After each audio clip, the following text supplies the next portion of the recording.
Des vols interrompus en plein trajet, sans remboursement. Des touristes américains arrêtés à l'étranger pour un simple visa expiré. Et quand les ennuis commencent, silence radio de l'ambassade. Voilà le genre de scénario qui risque de se multiplier en 2025. Le monde n'est plus aussi accueillant qu'avant. Et pour les Américains, la liste des pays qui ferment leurs portes s'allonge rapidement. Les expulsions ne sont plus des cas isolés. Elles sont devenues planifiées, ciblées, parfois même humiliantes. Mais alors, où sont passées les alertes? Qui y échappe? Est-ce que ça peut dégénérer davantage? Si vous pensez encore que votre passeport vous protège de tout, il est temps d'ouvrir les yeux. Dans cette vidéo, on passe en revue les 10 pays qui expulsent désormais les Américains, parfois de façon brutale. Certains vont vraiment vous surprendre. Restez bien jusqu'à la fin, c'est sérieux. Numéro 10, l'Arabie Saoudite. Les vols américains continuent d'atterrir à Riyad. Mais pourquoi autant de voyageurs se font-ils intercepter à l'immigration, avant même de poser un pied dehors? L'ambiance a changé. L'hospitalité saoudienne envers les visiteurs étrangers s'est nettement refroidie. Un simple dépassement de visa, même de quelques jours, peut désormais vous coûter plus de 13 000 $. Et ce n'est pas tout. Les pèlerins qui s'aventurent hors des zones autorisées pendant le Hajj se retrouvent blacklistés sur le champ. Des travailleurs étrangers, parfois en situation régulière, sont arrêtés sans préavis, au beau milieu de la nuit.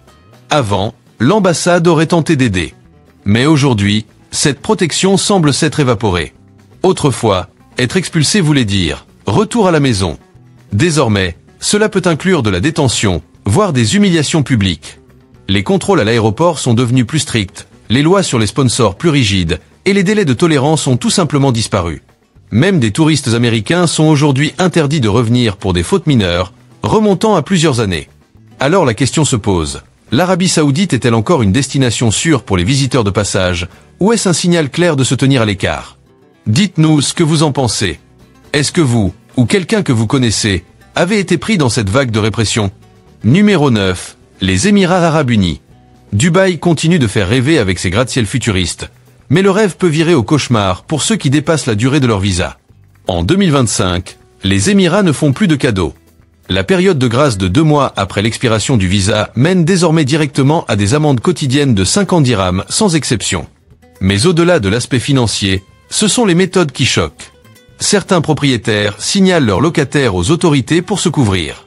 Les descentes se multiplient, y compris dans des immeubles tranquilles, loin des lieux touristiques. Et même ceux qui tentent de repartir se voient bloqués à l'aéroport tant que l'amende n'est pas réglée dans sa totalité. Pourquoi une simple négligence administrative entraîne-t-elle désormais des interdictions de séjour de plusieurs années? Le paradis des influenceurs et des télétravailleurs n'a plus la même allure. Des entrepreneurs américains qui vantaient autrefois la souplesse des Émirats cherchent aujourd'hui à disparaître de la circulation, avant que leur nom ne tombe sur une liste noire. Et vous, avez-vous été surpris par ce revirement? Est-ce que Dubaï vaut encore le risque, ou le charme s'est-il estompé? Dites-le nous en commentaire. Et restez connectés, car ce qui se passe dans le pays suivant est encore plus extrême. Numéro 8, le Qatar. Tout semble calme à l'aéroport de Doha. Mais pourquoi autant d'Américains finissent-ils escortés vers des cellules de rétention? Et depuis quand un simple oubli de visa est-il traité comme un crime? En 2025, le Qatar n'a plus aucune tolérance. Un seul jour de dépassement, et vous encourez 200 rials d'amende par jour, jusqu'à un plafond de 12 000. Et si vous ne payez pas à temps, ce n'est pas juste une sanction financière, c'est la détention, l'expulsion et une interdiction de revenir. Il y a bien eu une fenêtre d'amnistie de 3 mois, mais beaucoup l'ont perçu comme un piège. Certains Américains qui s'étaient présentés à l'aéroport dans les temps se sont vus refuser la sortie. Même les travailleurs étrangers en situation régulière peuvent être arrêtés à cause d'un détail administratif. Un ingénieur américain a été détenu simplement parce qu'un élément de son contrat n'était pas conforme. Des touristes ayant prolongé leur séjour par des agences non officielles sont désormais considérés comme résidents illégaux. Et des étudiants sont rayés pour une erreur de dossier universitaire. Comment un simple retard de documents peut-il mener à une interdiction définitive? Pourquoi tant d'expulsions se font-elles sans explication? Le Qatar se présentait comme un pays moderne et accueillant. Mais aujourd'hui, l'objectif semble être de faire le ménage, peu importe les conséquences. Les Américains sont particulièrement ciblés, notamment depuis que les tensions diplomatiques rendent l'intervention des ambassades plus lente et moins efficace. Où s'arrête la gestion migratoire? Et où commence l'humiliation publique? Combien de temps avant que les voyageurs évitent carrément le Qatar? Numéro 7, Koweït. Les contrôles de sécurité au Koweït paraissent banals à première vue. Mais alors, pourquoi les ressortissants américains sont-ils systématiquement arrêtés pendant que d'autres passent sans encombre? Même ceux qui possèdent un visa en règle se retrouvent brusquement sur des vols retour sans explication. En 2025, le Koweït semble avoir lancé une véritable opération d'assainissement, et ce sont les étrangers qui en font les frais. Des immeubles entiers, connus pour héberger des expatriés, sont perquisitionnés en pleine nuit. Des Américains ayant un contrat de travail parfaitement valide ont été arrêtés, après que leur employeur ait discrètement annulé leur parrainage, sans les prévenir. Même des touristes se sont retrouvés en garde à vue pour avoir logé dans des Airbnb non enregistrés auprès des autorités locales. Mais pourquoi ces quartiers calmes se retrouvent-ils encerclés par des fourgons de police et des agents de l'immigration? À quel moment une simple erreur administrative est-elle devenue un motif d'expulsion? Officiellement, les autorités parlent d'une lutte contre les séjours illégaux. En réalité, l'opération paraît bien plus large, plus agressive. Rien qu'en 2025, près de 40 000 étrangers ont été expulsés, y compris des ingénieurs, des enseignants, du personnel médical, des professionnels qualifiés. Et les Américains ne sont plus épargnés. Certains pensaient simplement être rapatriés, jusqu'à ce qu'ils apprennent à l'aéroport qu'ils étaient interdits de retour. Les ambassades, de leur côté, sont dépassées, submergées par des appels qu'elles n'arrivent même plus à traiter. En quelques mois, le climat est passé de stable à hostile. Chaque jour, des vidéos circulent, des expatriés emmenés de force, des enfants assistant impuissants à l'arrestation de leurs parents, des valises entassées dans des centres de rétention. La peur est devenue visible, bruyante, contagieuse. Et pourtant, des Américains continuent d'arriver, sans savoir dans quoi ils mettent les pieds. Autrefois recherché pour ses salaires élevés et ses avantages fiscaux, le Koweït est en train de se transformer en zone à éviter. La répression est bien réelle, et les expulsions s'accélèrent. Si vous envisagez de travailler ou voyager là-bas, la question n'est plus de savoir si vous serez bien accueilli, mais plutôt quand on décidera que vous devez partir. Selon vous, est-ce vraiment une politique migratoire stricte ou y a-t-il quelque chose de plus profond derrière tout ça? Dites-le en commentaire, et ne partez pas, car le pays suivant va encore plus loin. Numéro 6, Oman. Les plages d'Oman s'étendent toujours à perte de vue. Mais à quel moment ce pays discret est-il devenu un endroit où des Américains disparaissent du jour au lendemain?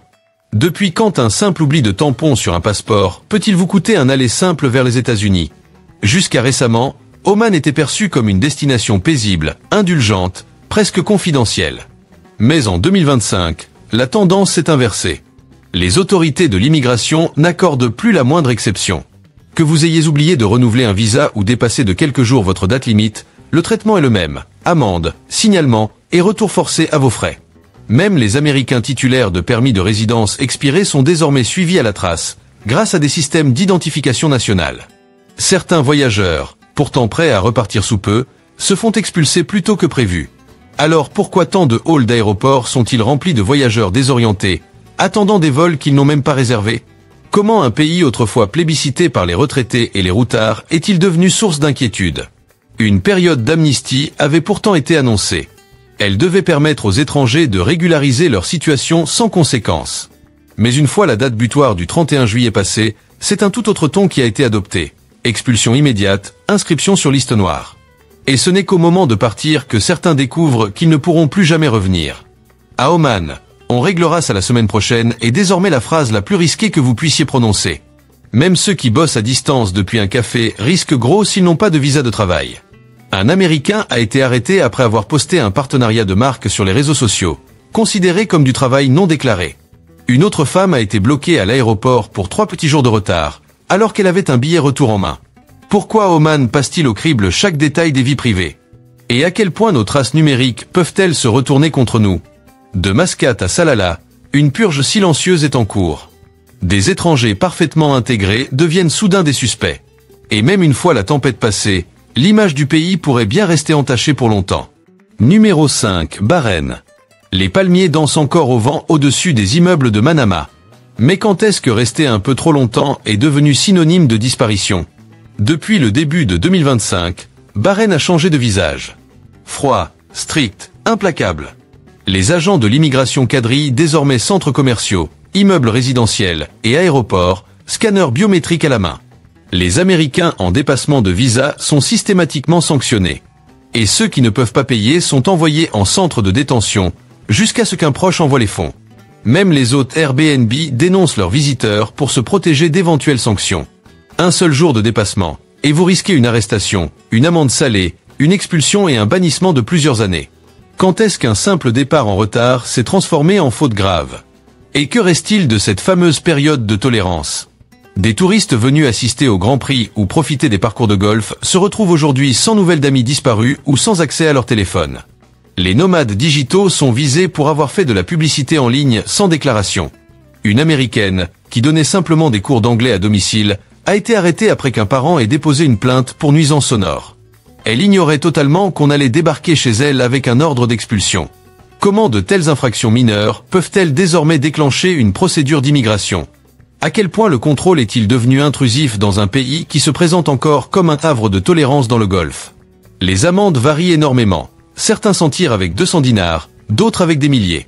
Tout dépend du visa, de l'humeur du fonctionnaire ou de l'exposition médiatique de l'affaire. Et si vous êtes repéré une fois, ce n'est pas juste une expulsion. Vous êtes fiché, pris en photo et interdit d'entrer pour des années. Des voyageurs racontent avoir été retenus 48 heures dans des bureaux d'immigration, sans pouvoir contacter leur famille ni leur ambassade. Alors, s'agit-il vraiment d'une simple gestion des visas? Ou les étrangers servent-ils de boucs émissaires pour envoyer un message fort? Bahreïn avait la réputation d'être le pays le plus ouvert du Golfe. Mais derrière cette façade moderne, l'étau se resserre, et les Américains sont nombreux à se retrouver pris au piège. Selon vous, qu'est-ce qui explique ce virage brutal? Partagez vos impressions en commentaire, appuyez sur j'aime, abonnez-vous, et ne quittez pas la vidéo. Le pays suivant va encore plus loin. Numéro 4, Thaïlande. Les plages de Phuket brillent toujours sous le soleil. Mais à quel moment ce petit coin de paradis est-il devenu un lieu où des Américains finissent menottés pour avoir oublié une date sur un calendrier? Comment un séjour détente peut-il soudain basculer en cauchemar administratif? La beauté de la Thaïlande est toujours là. Ce qui a changé, c'est sa tolérance.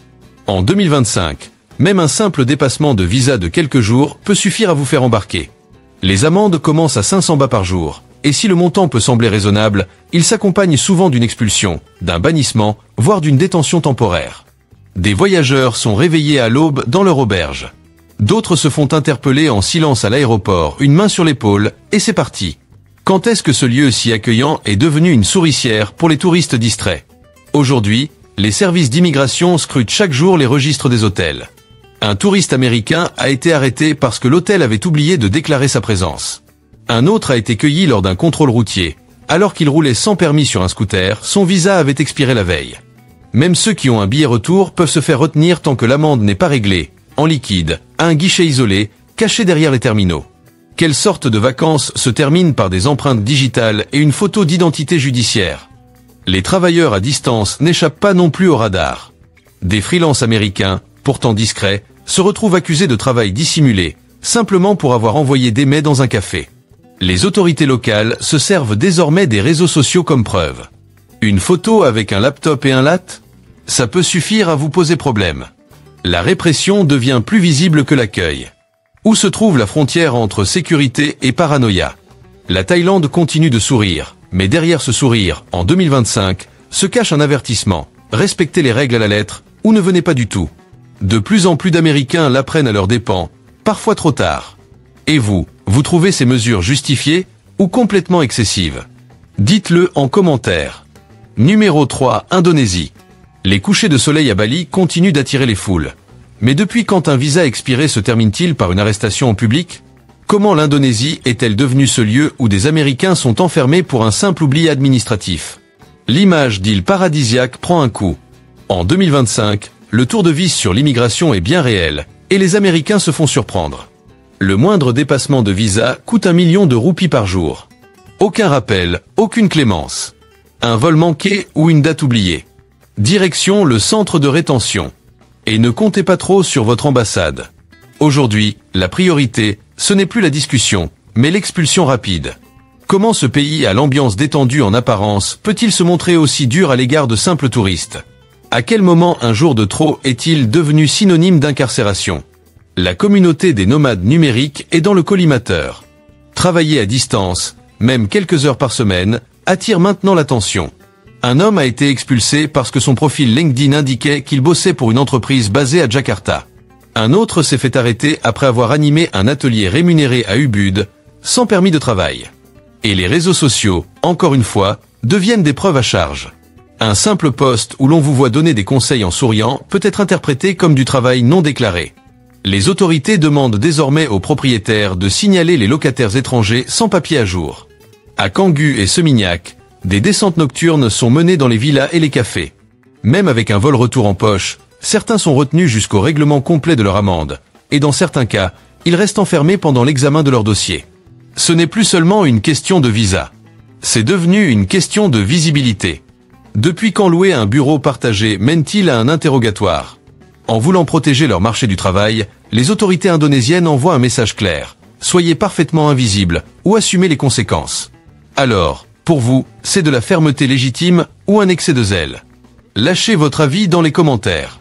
Abonnez-vous pour la suite, car le pays suivant ne plaisante pas du tout. Numéro 2, Malaisie. Les gratte-ciel de Kuala Lumpur brillent encore. Mais depuis quand une simple erreur de papier entraîne-t-elle des menottes à la sortie d'un vol ? Pourquoi certains Américains doivent-ils payer des milliers de dollars juste pour éviter la prison ? En 2025, la Malaisie ne fait plus de concessions. Un visa dépassé n'entraîne pas seulement une amende, mais aussi une dose de stress. Les sanctions montent jusqu'à 10 000 ringgit malaisiens, et en cas de retard, c'est la cellule avant l'expulsion. Les ambassades sont débordées d'appels. Parfois, même, elles arrivent trop tard. Un homme ayant dépassé son visa de 4 jours a dû passer 2 nuits en détention et payer plus de 2200 $ US pour retrouver sa liberté. Depuis quand une inattention banale devient-elle un délit grave ? Les contrôles se multiplient dans les auberges, les food courts, les gares. Même les Américains installés depuis des mois commencent à être ciblés. Les autorités utilisent les bases de données des hôtels, les formulaires de location, et oui, vos publications en ligne. Une Américaine a été arrêtée pour avoir posté une photo où elle parlait de bénévolat dans une association locale. Verdict, travail sans permis. Une autre a été surprise en train de donner des cours d'anglais payant depuis son logement. Elle n'avait aucune idée qu'elle était surveillée. Quel pays analyse votre Instagram avant votre passeport ? Même les voyageurs prêts à repartir ne sont pas à l'abri. Impossible d'embarquer tant que l'amende n'est pas réglée en totalité. Pas de carte, pas de cash, pas de vol. Et même en quittant la Malaisie, proprement, certains se voient interdire de revenir pendant 5 ans ou plus. Alors la Malaisie sacrifie-t-elle le tourisme au nom d'un message politique ? Dites-nous ce que vous en pensez. Numéro 1, Singapour. L'aéroport de Changi continue de collectionner les récompenses. Mais quand est-ce que Singapour a commencé à refouler les Américains à l'entrée ? Pourquoi de simples voyages touristiques se soldent-ils par des interrogatoires, des amendes et des interdictions de séjour ? En 2025, Singapour est passé de l'efficacité à l'intransigeance totale. Un seul jour au-delà de la période sans visa de 90 jours, et c'est amende automatique, détention possible. Même avec billet retour en main, certains se font intercepter pour suspicion de travail. Les travailleurs nomades, autrefois à l'aise dans les cafés branchés, sont aujourd'hui visés pour infraction aux lois sur l'emploi. Et parfois, il suffit d'un post sur les réseaux montrant un ordi sur une table pour que ça déclenche une enquête. Depuis quand prendre un café en coworking est-il considéré comme un délit ? Ici, la tolérance zéro est une routine. Des touristes sont extraits des files d'embarquement parce que leur historique de passeport a généré une alerte. D'autres sont dénoncés par leurs propriétaires, obligés de signaler les étrangers hébergés sans documents à jour. Un Américain a perdu l'accès à son appartement pour avoir oublié une mise à jour de son contrat de location. Une autre s'est vue infliger une amende pour avoir animé un séminaire non rémunéré. Quel système punit une conférence gratuite par une sanction réelle ? À Singapour, tout est surveillé, date d'entrée, activité en ligne, historique de travail, jusqu'à vos profils LinkedIn. Certains reçoivent un refus d'autorisation de voyage directement par email, plusieurs semaines avant le départ. Sans raison détaillée. Pourquoi l'une des villes les plus avancées du monde traite-t-elle ses visiteurs comme des menaces ? Est-ce pour protéger l'ordre ou pour garder le contrôle absolu ? Si vous êtes américain et que vous voyagez, sachez-le. Les règles évoluent vite et pas en votre faveur. Arrestation surprise, interdiction de territoire, expulsions immédiates, tout ça, c'est du concret. Partagez cette vidéo avec ceux qui doivent entendre cet avertissement. Abonnez-vous pour ne rien rater, et activez les notifications, car la suite risque de vous concerner de très près.